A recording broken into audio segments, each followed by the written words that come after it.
Bum. Turn this off. There we are, ladies and gentlemen. Oops.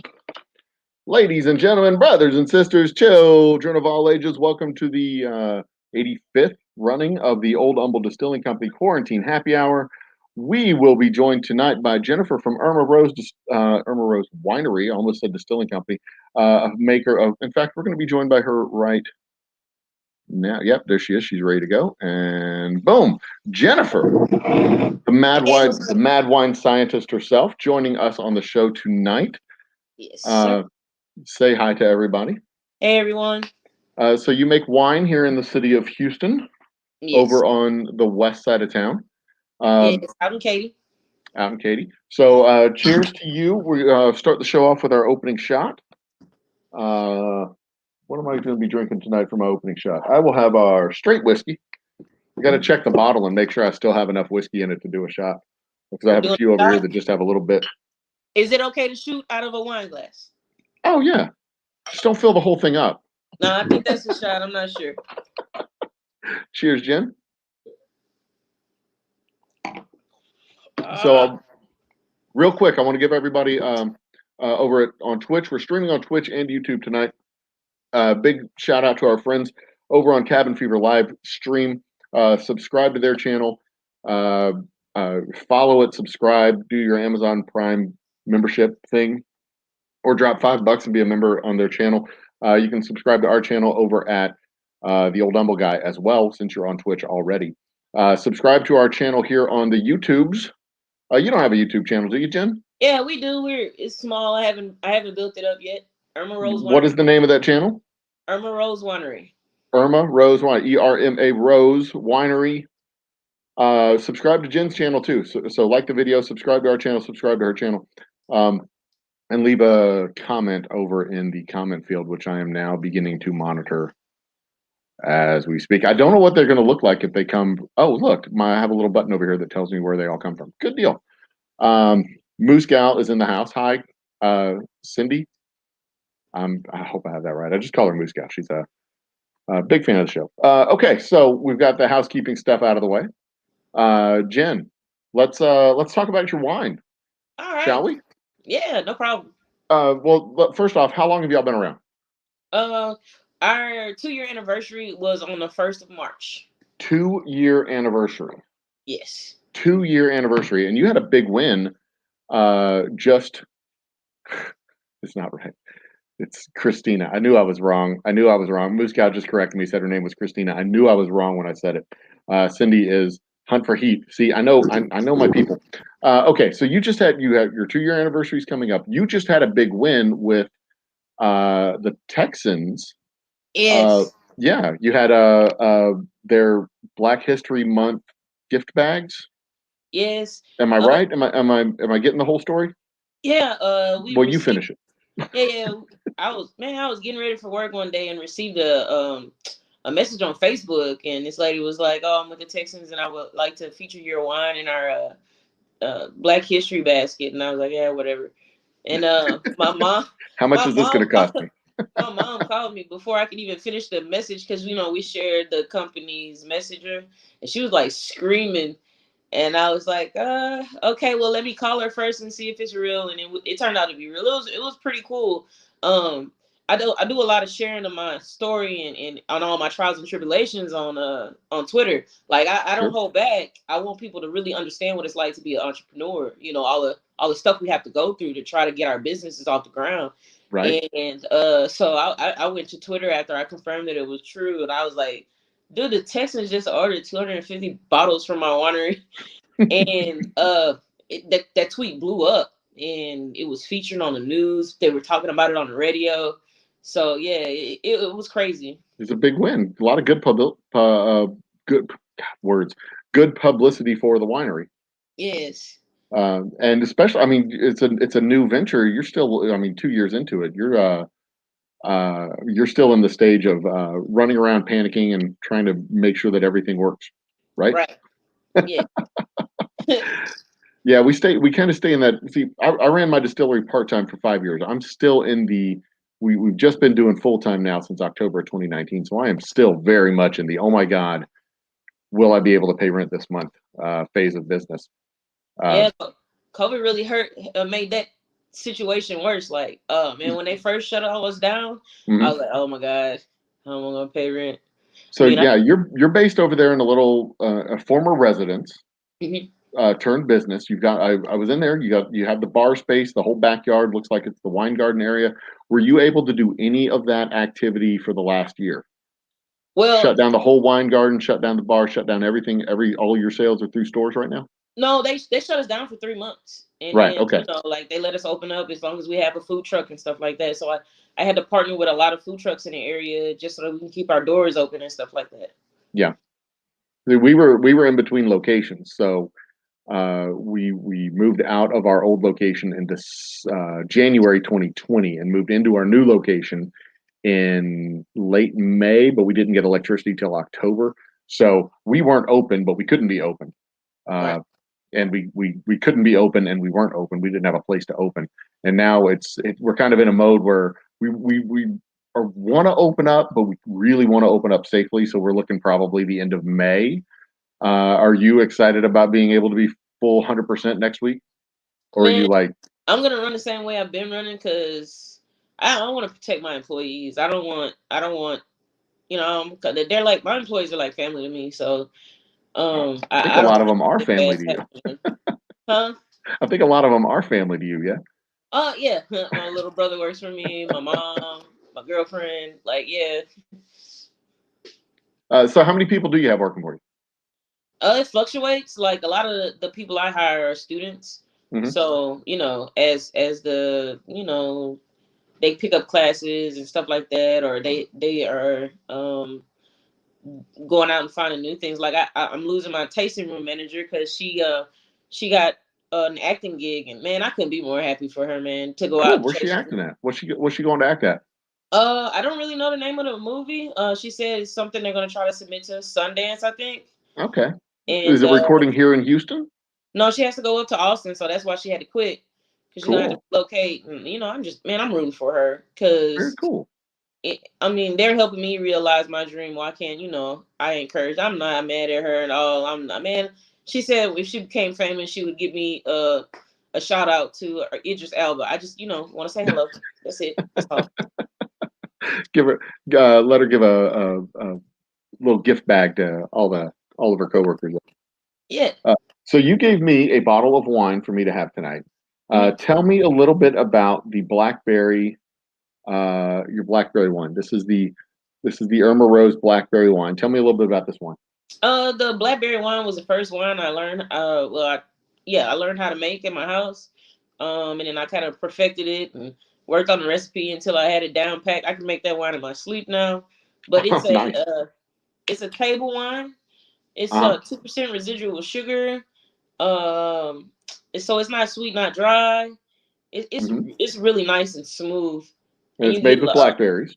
Yes, it's made with fresh frozen blackberries. So with fruit wine, you want to freeze the berries so you get a fuller flavor of the berry itself. And I don't use concentrates when I make my wine. Okay. And now I had this at your shop, and it is every bit as delightful as I remember it being. It tastes like blackberries. It's delicious. Yes, I love making fruit wine, man. But it doesn't like taste like blackberries, like it'll punch you in the face with blackberries. It tastes like blackberries, like it's kind of a subtle blackberry type of flavor. It's really, really yummy. It's truly blackberry wine. Like a lot of fruit wines you see on the shelf right now are made from concentrates and stuff like that. And they do a lot of artificial flavoring to try to make sure that the berry flavor is pronounced. My motto was I want to make a wine from the berry. Like I want to take what the berry gives me. I got you. And a lot of time the fruit wines, correct me if I'm wrong, but a lot of times the fruit wines are more syrupy. Is that true? Yeah, they're a little thicker and a little syrup. Oh, I want to. It's like Welch's grapefruit or Welch's grape juice that's been fermented. It's that thick kind of grapey type of flavor. Yeah, but this isn't thick like that. This has got like I said, it's kind of a nice subtle. I mean, it's definitely blackberry, but it's more of a subtle type of blackberry that it's just like Well, like you said, it's a wine from the juice. It's not a juice that has wine in it. Right. That's it. Bravo. Thank you. It's delicious, and they can find it in where at? Where can they find it? Where can all twos and twos of my people watching find you? Find the wine. I'm in 3 liquor stores right now. I'm in OST liquor store off of OST. I'm in Shop Bottles off of Emancipation, and I'm in Royalties liquor store off of Tidwell. And I'm also in 3 Specs in Katy. Cool. And then I'm also working to finalize my contract with HEB. Nice. That's super exciting because it's gonna be in all the HEB stores. Well, I don't know if they're gonna give me all stores yet. We haven't finalized anything yet. Okay. Like, 'cause initially when we were speaking with them, they were saying that they wanted to give me like 4 or 5 stores, but See if it moves in the 4 or 5, then open you up to the rest of the network. no, but something awesome happened during the time. Like, people don't understand how long the HEB process is. Like, you have to fill out so much paperwork, man. You got to go through so many steps, and like I thought I was done like 3 times, but during the whole process, 3 or 4 of the HEB store managers have come to the winery and fell in love with the wine. So Cool. like they're demanding the wine is in their store too. So I have no idea how many stores they're going to give me because their store managers have been really pushing to get the wine in the store. Like they were trying to get it in for Black History Month so I could be one of the featured Black owned wines, but it just didn't. We couldn't complete the paperwork in time. Well, we'll have it featured for next year. Yeah. We'll have a featured wine for June, or just June. I'll take June. June's my birthday. It's a great ErmaRose History Month. We'll make a month. That'll be awesome. We got Daniel Howard who popped in. He follows us both on Twitter, and he finally was able to catch a pod. I probably should have broadcast this out on Twitter. Yes, man. I told everybody I was gonna be here because, like I said, I like to share my whole experience with my Twitter followers. Well, it's on the YouTube. They can get out. They can get into the. Let me. I'll share the feed on the. They're Astros fans. They're smart. Yeah, they're smart. They can do it. There it is. So you started this 2 years ago. You're working same facility you're in now as the one you started in. No. I started off in a 500 square foot office warehouse. I had about 150 square feet for winemaking. Yeah, that's where I started. That's how it usually goes. You find the space that you can find, and you cram the business into the space where it'll go, and you just make it work. How long were you in that office space? That office warehouse space? Well, a year, technically, over a year. I had the lease for over a year. But you know how TABC takes about anywhere between 4 to 6 months for you to be fully licensed and open. And you can't start making wine until you get fully licensed. So, yeah. So I was in there for a little over a year. And I grew it super fast. I had like a really aggressive marketing scheme. Yeah. And I did not prepare for the response I received. What is the basis? Tell me about your marketing scheme. What do you do? Grind. I go to That's how it is. Yep. Phone calls, farmers, knocking doors, all the stuff. Yeah, I started off going to farmers markets.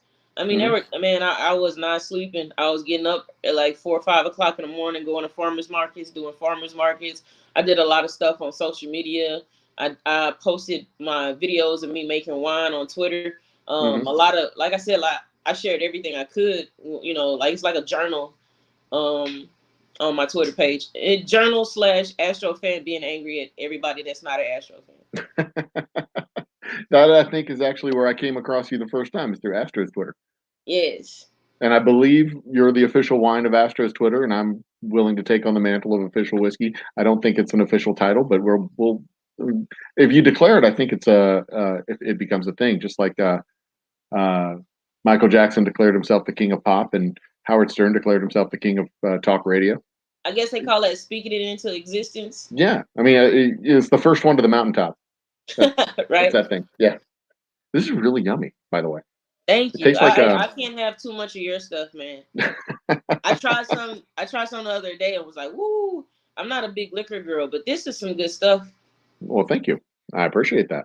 And this is some good stuff too. I do like my wine. I made wine. I was a home brewer for beer in college, and then I went from home brewing beer to making wine. And it was fun making wine. I think I made like 3 batches in 3 years. And then I went to tasting wines because I could drink more wine that way. A wider variety of more different wines.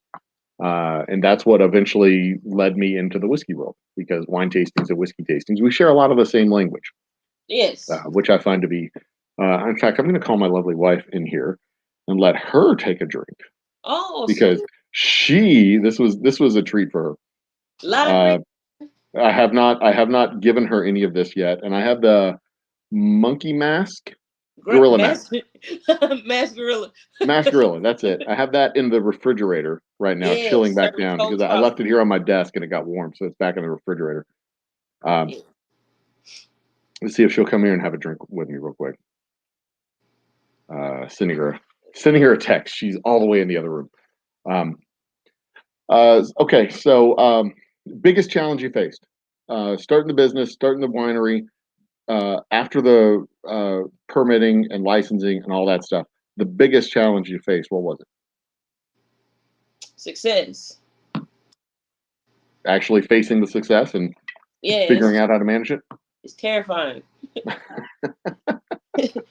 Yeah, people see success and assume that it means money, but I mean, especially now when you're dealing with 3 months of not being open, and you still have to pay bills, and you racked up some debt and stuff like that. Yeah, so dealing with the success is crazy. Success makes people weird. Yeah. Okay, she just grabbed the bottle off the desk. All right, it is wine. She is. Can you hear her in the background? Yes, I'm excited. No, it's not whiskey. It's wine. It's a blackberry wine. I saw that. Yeah. Well, pour it in your mouth. Drink. I'm not on camera, right? No, you're not. Okay, good, because I'm not allowed right now.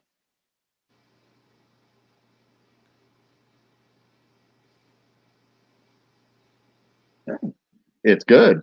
It's a blackberry wine good. from ErmaRose Distillery, made right around the corner. That's yummy. By right around the corner, I mean like an hour away, but still right around the corner. Everything's an hour away in Houston. Katie. Come on, man. Oh, yeah, an hour away. Yeah, I think she's going to leave with the class. Yeah, she that's her wine now. I know. She's not. She's an empty one. She's not leaving with the class. You have a whole bottle. It's her wine now. Take the bottles. I got a little bit back. That is yumminess. She says it's yumminess. Thank you. That's good. There you go. Mrs. The Old Humble Guy says it's awesome. It's good. She's happy. She's smiling. Okay, bye. All right, bye. Well, I'm gonna. Thank you. I'm gonna cause trouble and get into some. We can visit, or is it just a? Okay, so when will you be open for visits? Oh, we're open now. Like she's open now. Wednesday through Sunday. Okay. Well, there you go. What are your proper operating hours that you're at right now? Wednesday and Thursday 1 to 9. Friday and Saturday 1 to 10, and Sunday is 1 to 8.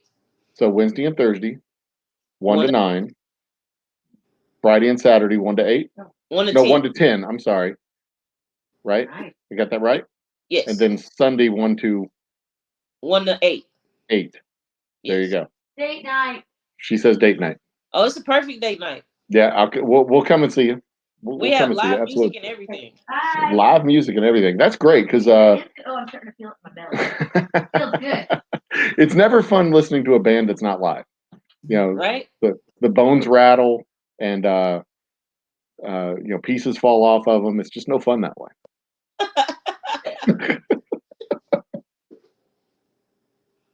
Okay, so baseball. Astros Twitter is where I found you. Yes. You're a big fan of the Astros. The official wine of Astros Twitter. Yes, sir. Spring training has just started. I'm trying to find a spot to put the bottle. Everything's clanking over here. Spring training just started. Have you caught any of the games? Man, I wish. Like I follow Astros Twitter, so they keep me up to date. Yeah, well, there you go. Yeah, I mean, I have trouble following the spring training games because it's just practice. I don't like watching them practice. Half the guys who are playing in March aren't even the if it is the starting roster, they're playing a couple innings just to get the reps in. But most of the guys playing in this month aren't the guys who are going to be playing in aren't the guys who are going to be playing in May. So it's really hard to start following spring training early. But I mean, what do you think about the season? You excited? You hopeful? You anxious? You nervous? I'm excited, like I love our young pitching prospects. Hope Felmer gets better, broke his finger. Oops. Yeah. And you know what, man, I just really want to see Forrest Whitley pitch like in an Astros uniform at Minute Maid Park. Like, that would be nice. I've been so hyped on this kid for so long. I need to see it. In last year's half season, most of our starting pitchers were hurt. To start the season, most of the season they were hurt or damaged, and we had to bring up all kinds of prospects. I mean, most of our starting roster wasn't on the roster on the first day of the season, and they still managed to make it, all the way in the playoffs. So ALCS. What's that? 4 years in a row? Yeah. What was it? Just a few outs away from going to the World Series. Yeah, man. The bats in a half season, which. I mean, it don't matter. I still say it doesn't quite count because it's still a half season, but it only don't count because it's those Dodgers won. But other than that, well, whatever. Real championships are 182 game season. That's it. It still would have been fun to see us play the Dodgers. Oh yeah, if the Astros would have gone to the World Series and won the World Series, it totally would have been a real World Series. Yes, especially if we would have hit the winning run off of Joe Kelly. Oh yeah, my homerism is deep and strong. Yes, absolutely, absolutely. There's nothing more Houston than the Astros. Yeah, exactly. I'm hoping. I'm hoping and hopeful that it's going to be a very good season. They're gonna win their division. I mean, I don't see any reason why they wouldn't win the West. They were solid last year. And for most of the season, which was the season, they were solid for the season, and I mean, they've lost some major parts, but we don't need to talk about that. But I think they've got good replacements for those parts. I think. Right. I hope. I think they planned for the future. I think they knew they couldn't keep everybody. Yeah. You know what I mean? So. I mean, it would be nice if we could. It would be nice if we were one of those teams that just pays out bank. Correa, no, I'm sorry, not Correa. Springer, going off to he wasn't going off to the Blue Jays late in his career. I feel more bad about losing Springer than I do about the Texans losing J.J. Watt. We got J.J. Watt's good years. Oh yeah, we got all of those. I feel like Springer still has many, many, many, many good years in front of him. It's not going to be fun seeing that guy come into the plate against us. If he's going to go to a team, it might as well be the Blue Jays. Blue Jays Twitter and Astros Twitter gets along. So, I mean, their fans are going to take care of him. They're going to appreciate him, unlike some people. And it's also I really dislike Dodger fans and Yankee fans. I'm sorry. They can come for me on Twitter all day long. They whine so much, and their team has so much money. And we still slap both those teams around. It's great. It was that 2017 season was a remarkable year where we went through the Red Sox, the Yankees, and the Dodgers, like baseball royalty. And knocked them all around. It was great. And all three of those teams were also cheating. So, screw those guys. Exactly. Exactly. There's no evidence that anywhere. Yeah, actually. Two of the three actually got caught cheating the same year. So I don't want to hear anything about it. You're right, they did. And I am certain that there's more in that letter. I can't wait for that letter to open if it ever opens. They're going to protect the Yankees. Oh yeah, they're going to protect. Well, they're probably trying to protect the Dodgers too. Oh yeah, those are their one of the things I hate most about sports is cities that are large cities. They always call them small markets if they're not LA, Chicago, or New York. Okay, right. Houston's Boston not a small market club. We're a big market club, right? It takes an hour and a half to drive across Houston, but we're a small market. Yeah, 10th largest media market in the country. It's a small market club. Whatever. Not a small market club. Now, there are some clubs that play like small market clubs, like Tampa Bay. That's a big market club, but they play like a small market club. What's another one? Arlington. That's another one that's they play like a bunch of chumps, but they're actually a big market club. They should be able to play better. I mean, hell, they paid $25 million for a shortstop one year. And I think they had him for 2 years. Remember when they signed all those pictures and they told us it was going to be trouble in the West?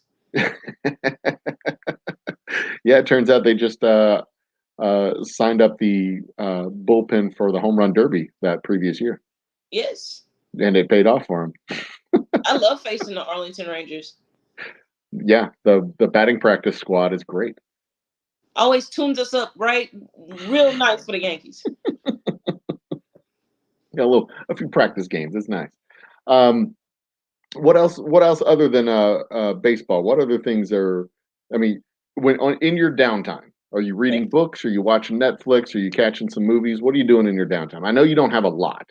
I'm sure you're up till 2 o'clock in the morning. But what do you have on in the background when baseball season's not in? What occupies your mental space there? I'm a girl at heart, so that Bridgerton show. I watched the crap out of that. Okay, explain to me what Bridgerton is, because I've heard a lot of people talking about it, and I've yet to see it. And they haven't talked about it in a way that makes me curious enough to want to watch it, but I'm curious enough to want to find out what it is. Gossip and prettiness. That's all I can explain. Lots of gossip, lots of prettiness. All right, that's fine. All right, so at this point it's just talk. I play a lot of PlayStation when I'm on my downtime. What's your your go-to game on the PlayStation? I'm a sports girl. I'm usually playing 2K, MLB, or FIFA. Nice.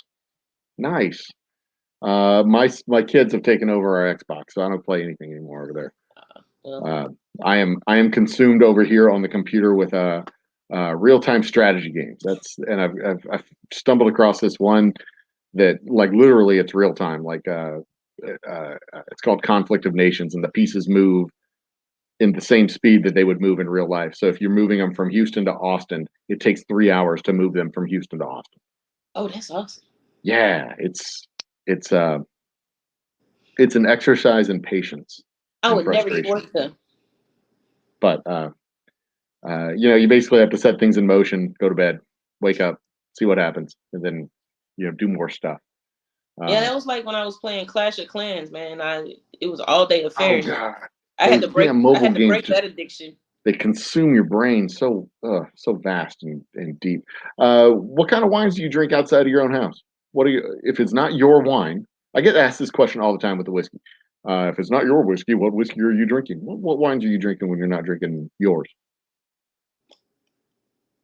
Nothing. Okay, I have a list. Like, you clearly have a particular taste for wines, of fruit wines, because you make them and they're good, and what you make is good. I don't drink anything that's fruit wine that's not mine. Like, I don't really, you don't. There's no other fruit wine out on the market that you drink. Okay.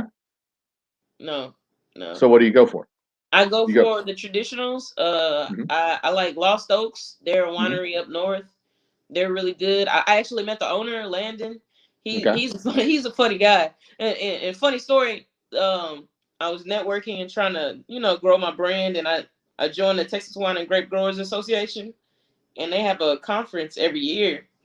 And so I drive up to Irving, and I go to the conference by myself, and my mom is like pumping me up, like, you got this, you can do this. And one of my customers, and her college roommate owns a winery not far from us, like probably like an hour and a half from my winery. And so I felt comfortable that they were going to be there, that I'll be okay. So the first night of the conference, we have this big wine meetup. Everybody brings bottles and is sharing and talking to each other. So, I kind of stand out like a sore thumb. I got the mohawk. I'm not your traditional winemaker. You do not look like a traditional winemaker. No, indeed. You're much younger. So Landon walks up with about 4 bottles in his hand, and he's like, "Hey, let's talk.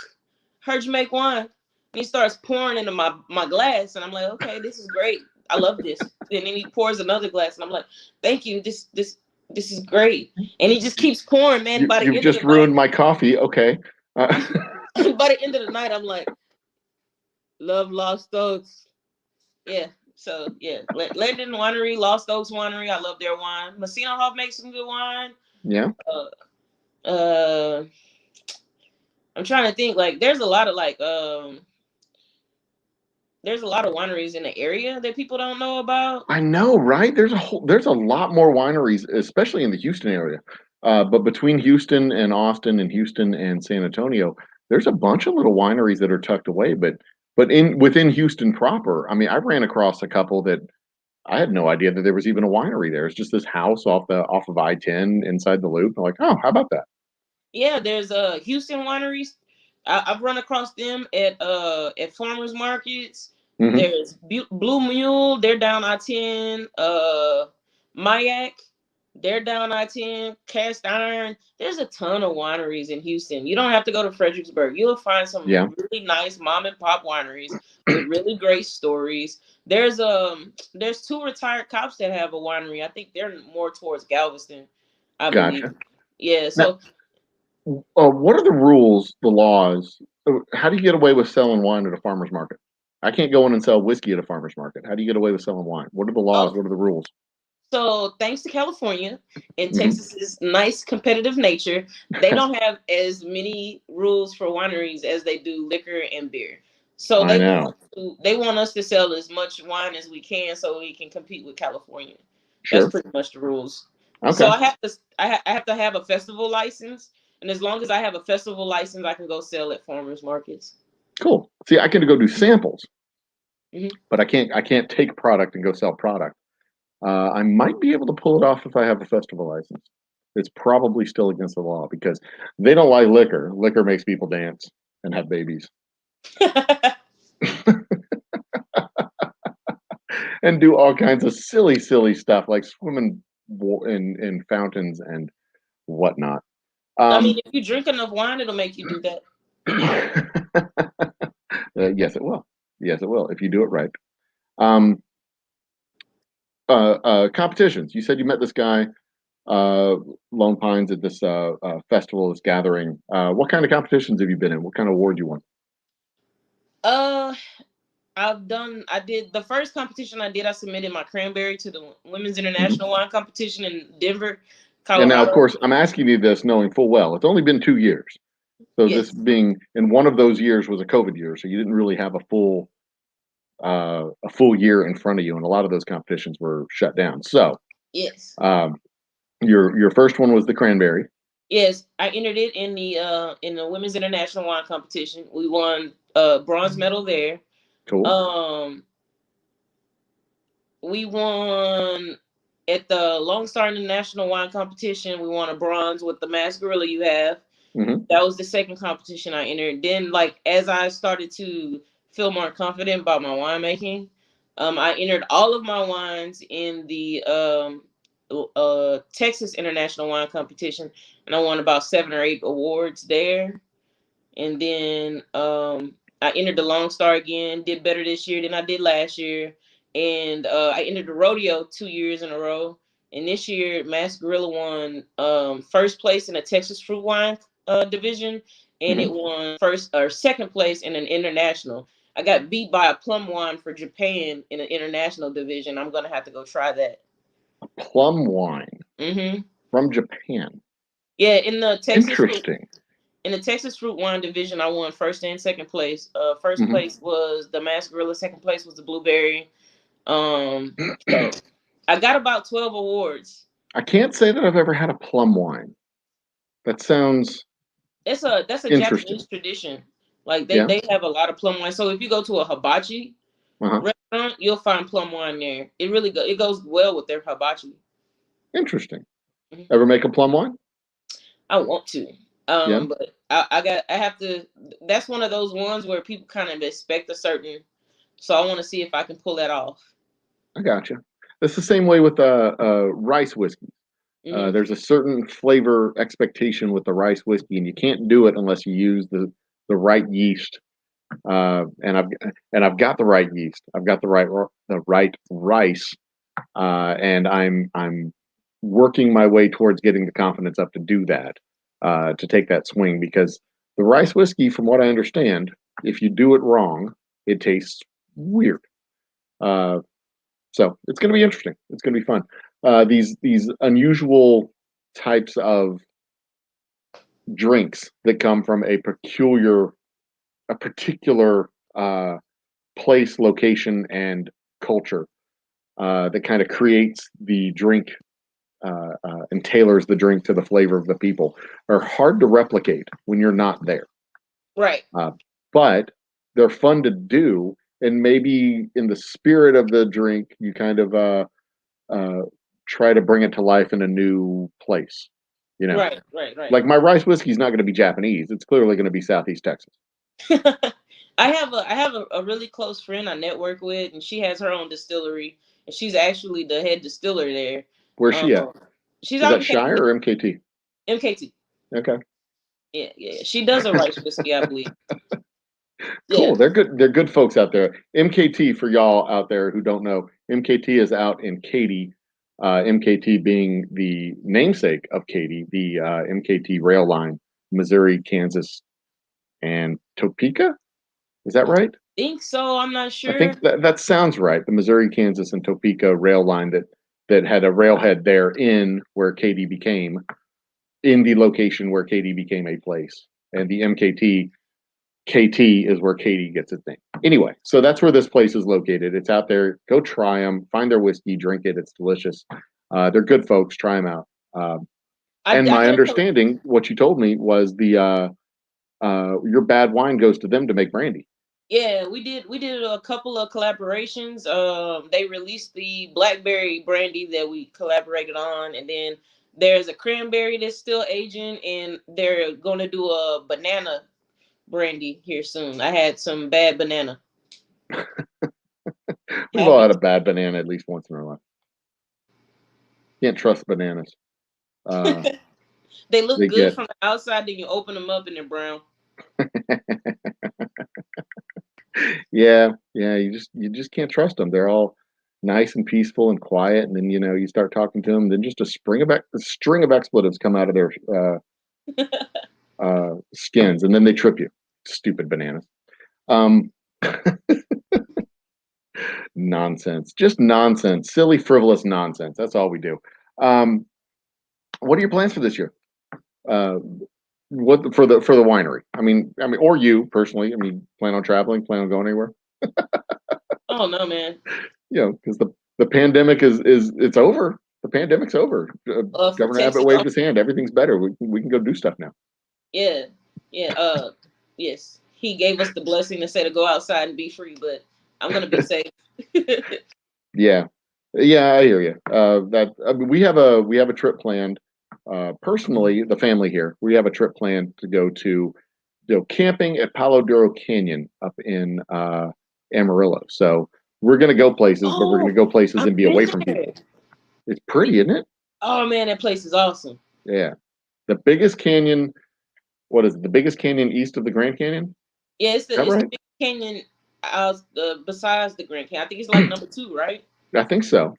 The largest canyon east of the Mississippi is in Georgia, but I think Palo Duro is bigger than that one.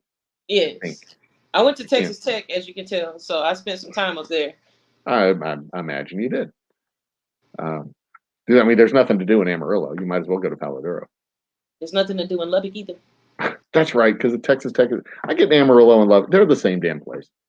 It looks the same. All the tumbleweeds. From this angle, looking north, they kind of merge together. So plans for the winery. What you got going on this year? I'm gonna release my 3rd batch of 1958, which is a bourbon barrel aged blackberry wine. I get my barrels from Shire Distillery. Over in Brookshire. I think you saw me when I was pulling them off the back of the truck. I was there when the barrels rolled out. You rolled out the barrels just for me. Yes. So and then I want to do a sparkling pear wine for my mother's birthday. It's a surprise, and I can say that here because she's not gonna watch this podcast. Awesome. Yeah, my mom's not watching either. Neither is my wife. Nobody's watching. It's fine. We got a few. I'm looking at the count. We got a few on the inner tubes here. Yes. So sparkling pear wine, Hmm. bourbon barrel aged wine, Blackberry. blackberry, Yeah. bourbon barrel aged blackberry wine. Hmm. Nice, nice. You got any competitions you're entering into? I'm probably gonna enter, like, the rodeo starts in September, the rodeo competition. So I want to do the rodeo, and then I have to see what competitions are still live right now. I With the know a couple rodeo have they been moved the canceled. competition to September. I thought they canceled the rodeo, No, no, or is no. it The wine always goes. The wine competition okay? always So goes. The these are the next rodeo. peripheral activities associated with the rodeo. Yeah. Okay, gotcha. Not the big shows have been canceled.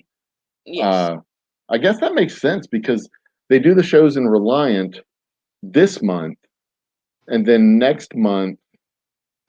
Well, there's not really anything going on in Reliant next month either.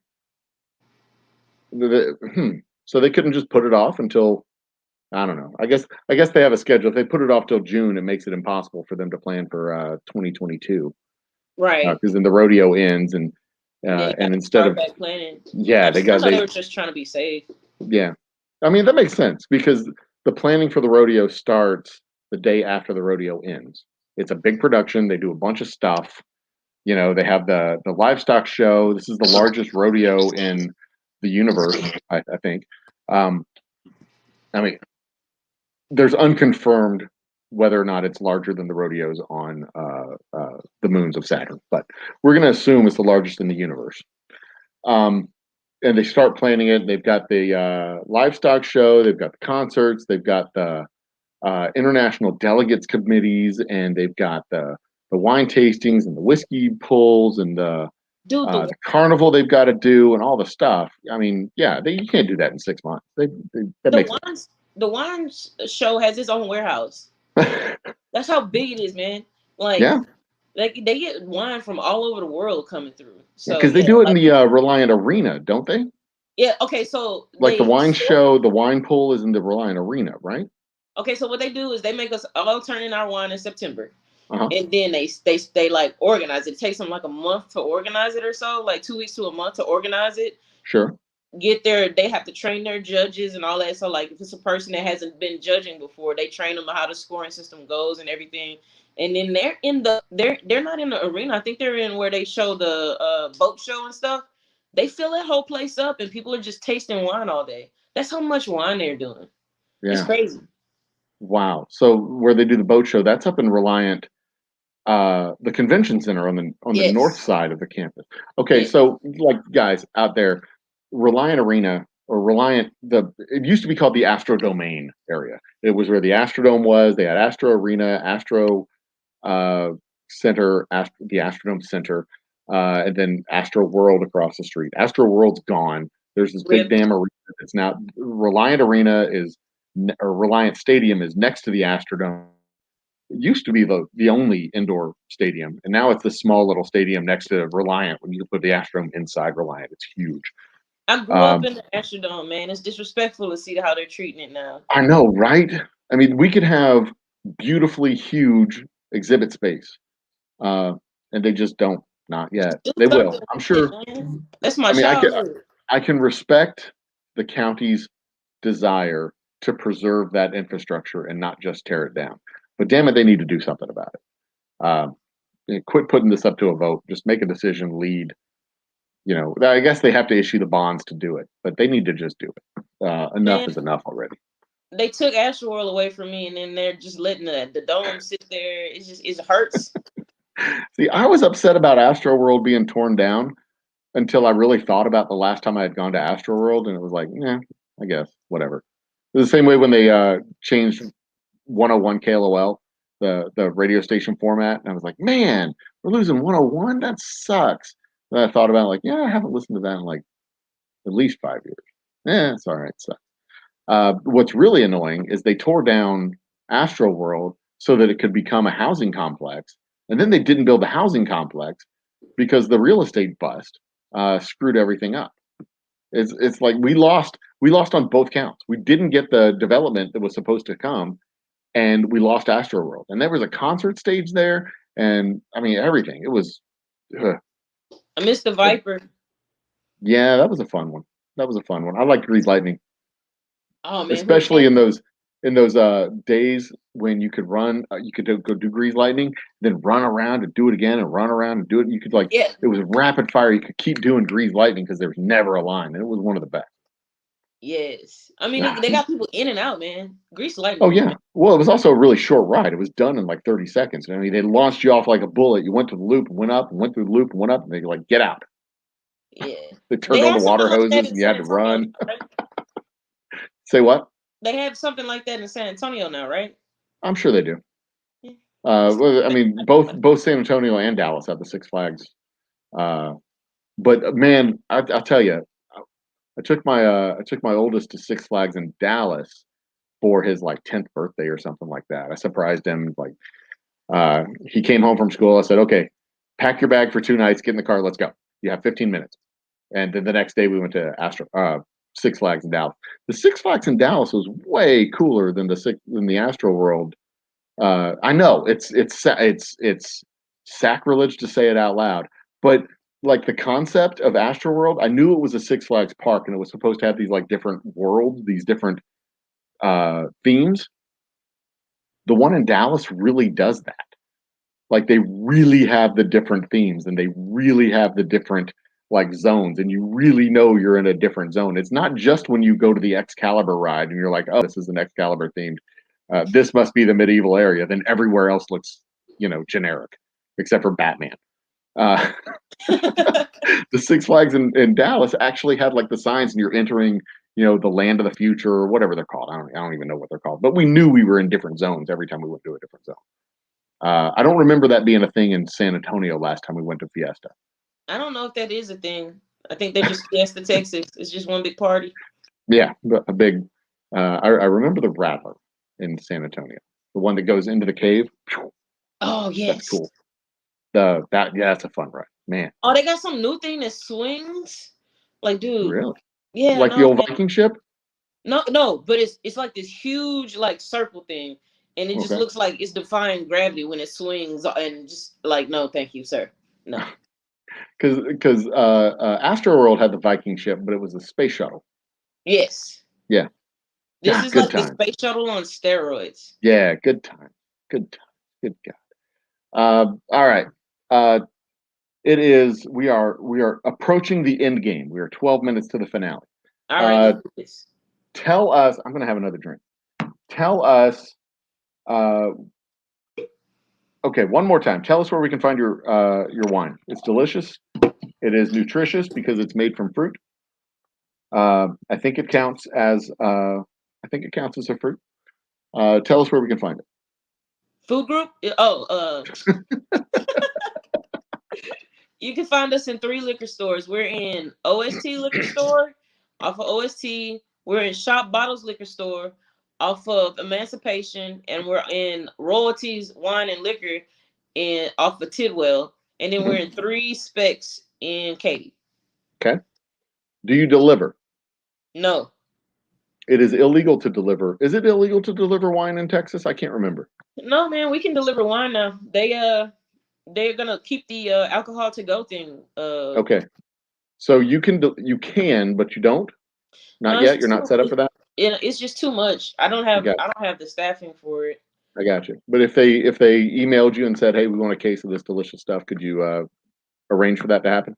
I'm not gonna lie. There is one Astro fan. She texts me when she wants a case of wine. I like immediately load the case in a car and drive right to her. That's good customer service, and those are good customers to have too. Yes. I know when I'm out doing my road show and I announce where I'm going to go, there's a few that are like, tell us when you're going to be there early next time, and I'll plan to be there. All right, that's fine. Get there within the first hour because I'm going to sell the damn store out. Chop chop. You snooze, you lose. Yes. By the way, we got lucky. My cat has taken a nap this whole time. Oh, really? Would have been all in the camera. I guess she doesn't want to be a star today. My cat does not like coming in this room. I don't know why. Of course, I keep the door closed most of the time, but he usually stays out. Is that animal skin on the back? In the back? Where? Background? That's probably why your cat doesn't like coming in. Yeah. That is a painting from a local artist named Gary Denman. Oh.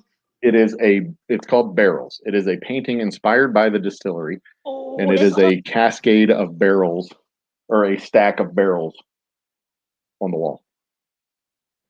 That's awesome. It is a big damn painting, and it will be showcased in the distillery when we open up the tasting room. We're going to have a rotating art display in the tasting room. I wanted to do that in my tasting room, but my indoor tasting room is just so small now. And with Corona, we've rebranded to more of an outdoor space. People really love being outside. It looked really nice. You know, the whole backyard area, side yard, backyard area. You have that parking lot next door. Mm-hmm. That is your parking lot, right? Yes. Yeah, you have that whole space. It's a really nice. You've got a very, very nice space. It's very nicely laid out. It's a quaint little house. Yes, actually, a little bit of detail. But it is very nicely laid out, and it looks like you're gonna have a good time in the backyard. Yeah, a little bit of detail about that house. I believe it's the original house for Morton Ranch. Really now. Mm-hmm. Very cool. Very cool. So Morton Ranch, for y'all, all six of you, there's a neighborhood on the west side of town.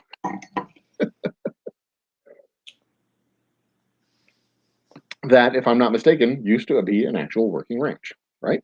Yes, huge. Yes. And that's why the neighborhood has its name. They just sold the final piece of it. No shit.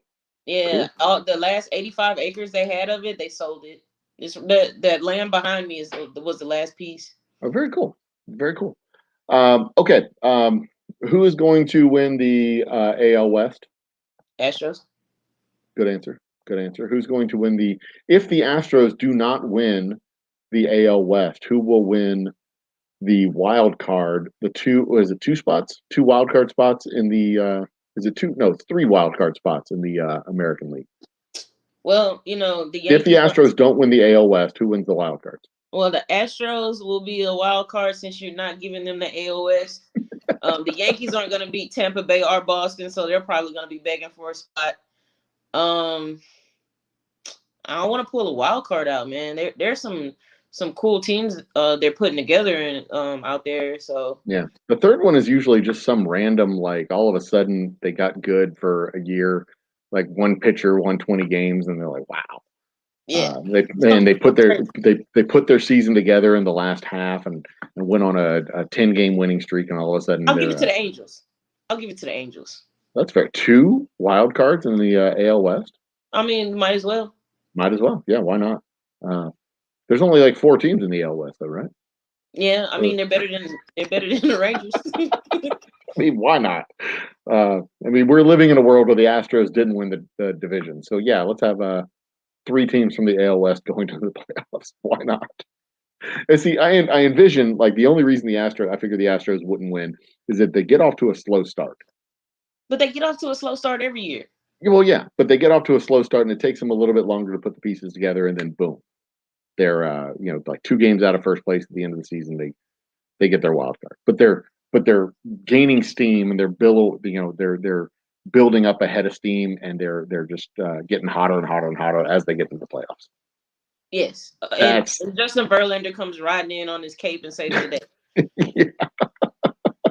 He comes in on his little rascal, and he gets off and comes up with his walker because he's 1,000 years old because he's Justin Verlander. Right. You know, 2 Astros I wish they had a sign back was Colin McHugh. Like we could have really used that arm in the bullpen.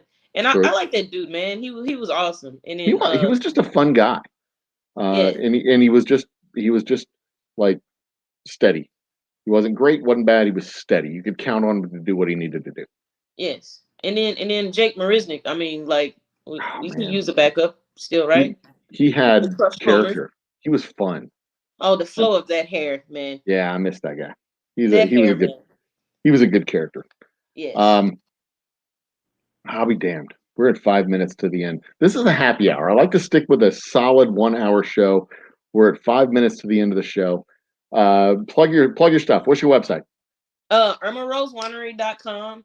You can buy bottles. You can make reservations to the winery. You can find more information about us. I have a couple of videos on there. I was featured on MSNBC. And it's ErmaRose with an E. ErmaRose. Yes. Irma and Rose are my grandmothers. I named my winery after them. That is a beautiful story, by the way. Yes. You named your distiller or your winery after your grandmothers, Irma and Rose. Go check it out on the website. The about section tells the story of the name of the winery. It's a beautiful story. It really is. Yes. In fact, while we got some time, tell us a little bit about that beautiful story. So I love my grannies. I'm a big grandma's girl. And they always try to teach me how to cook, but they never had measuring. So when I was making wine, I would sweeten the taste, back sweeten the taste, but I wasn't, you know, as precise as most winemakers are. I just kept notes on how much sugar I put in there, and then adjusted as I made bigger batches and stuff like that. So I wanted to honor their technique by naming the winery after them. And Grandma Irma is still with us, and she thinks she's famous. I'm her favorite grandchild. Good luck to the others. May the odds ever be in your favor.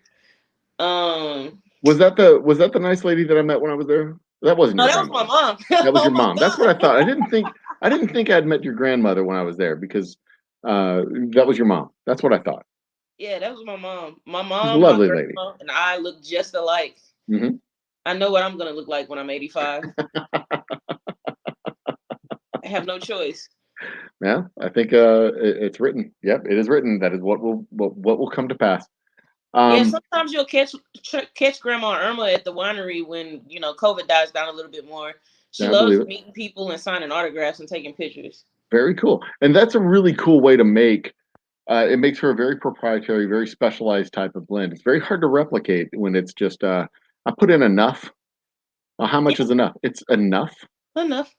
Yeah, not a bit more, but just enough. That's a great damn recipe. Put in some, add some, stop when you have enough. Yeah. A little dash here and a little pinch there. Other than the God, this is delicious. The delicious black. Look at this. This is just as a evidence for the folks here. Can you see that? Look at that. That is how much. That is how much of the wine has come out of the bottle tonight. That is evidence of a good night. So ErmaRose, you're on the Twitters, Mad Wine Scientist. Mad Wine Chemist. Mad Wine, there it is. Yeah, that's the name on the screen, Mad Wine Chemist. I have not been watching comments. Oh, Lisa Lee. Lisa Lee's jumped in. Hi, Lisa. She says that that's a great name for the winery, which is good news because it's the name of the winery.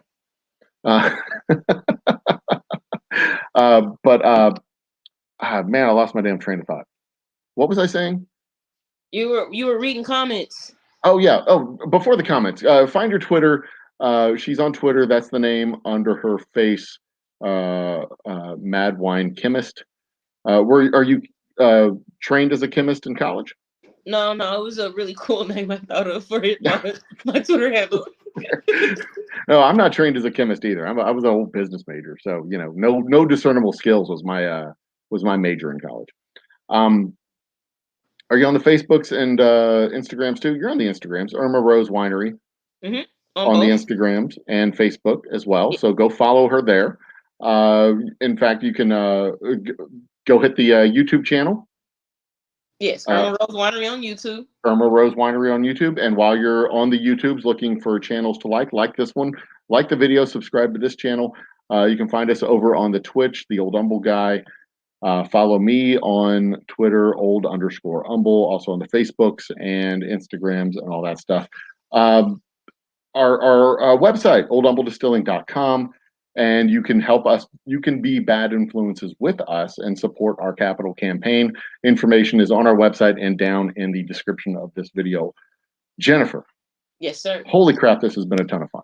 Yes, it has. That was a quick hour, man. I know, right? These hours fly by. But I'm committed to sticking with it. It's a happy hour. It's not a happy hour in 6 minutes. It's a happy hour. I got a little bit left. Let's raise a glass, shall we? Yes, sir. Cheers. Thank you. I hope you have a wonderful year of prosperity in front of you. Same to you, brother. And a tremendous amount of success going forward. I kind of feel like both of our little ventures are about the same age because I started full-time October 2019. So it feels like I'm only like a year and a half old. I look forward to growing with you. This is going to be a fun time. If you get any of those bad batches of wines. I'll take one I'm- off your hands. Yeah, I'm gonna have to throw one your way one time. I might just make you one, man. That's fair. I'll shoot you over a couple of barrels too. All right. All right, ladies and gentlemen, brothers and sisters, we are done for the night. Let me see if I can find the overlay to close out with. Cheers, everybody. Have a great night. Bye.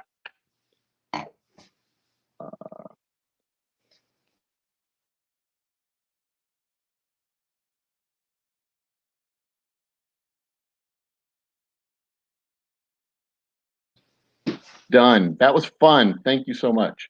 Yeah, man, that was awesome. That's the end of the broadcast.